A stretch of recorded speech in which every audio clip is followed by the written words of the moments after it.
আবার পড়ো। আল্লাহ বললেন আবার পড়ো। 10 বার যখন আমার নবীর নামের উপরে দরুদ পড়েছে আদম আলাইহিস সালাম, আল্লাহ ডাকতে বলে, আদম রে, ওই মুহাম্মদকে আমি আল্লাহ এতই ভালোবাসি, তার নামের পরে দরুদ পড়ার কারণে তোমার বিবাহের মহরনা আদায় করে দিলাম।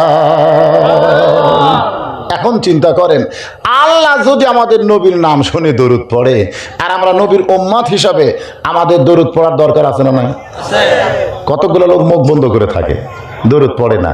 আল্লাহ রাসূল বলেছেন, ইন্নী লাকিতু জিবরিলা ফাবাশশারনি ফাকালা কাল আল্লাহু তাআলা মান সাল্লা আলাইহি সাল্লাইতু। কাল আল্লাহু তাআলা মানে কি? আল্লাহ বলেছেন, মান সাল্লা আলাইহি সাল্লাইতু ওয়া মান সাল্লামা আলাইহি সাল্লামতু ফাসাজাতু লিল্লাহি শুকরান।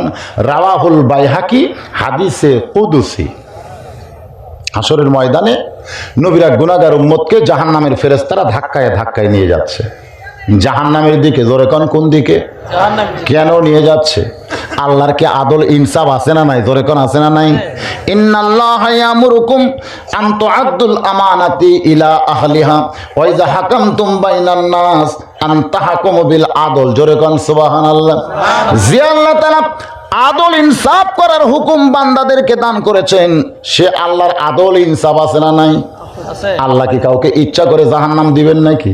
আল্লাহ নেকি আর পাপ ওজন করে দেখবেন, নেকির চাইতে পাপ যার বেশি হবে সেই কিন্তু জাহান্নামে চলে যাবে।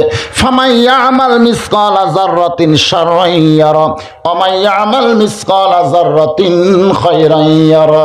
এক যাররা পরিমাণ নেকির চাইতে পাপ যদি কারো বেশি হয় সে জাহান্নামে যাবে। এক যাররা পরিমাণ পাপের চাইতে নেকি যদি কারো ওজনে বেশি হয় আল্লাহ তারে জান্নাত দিয়া দিবে।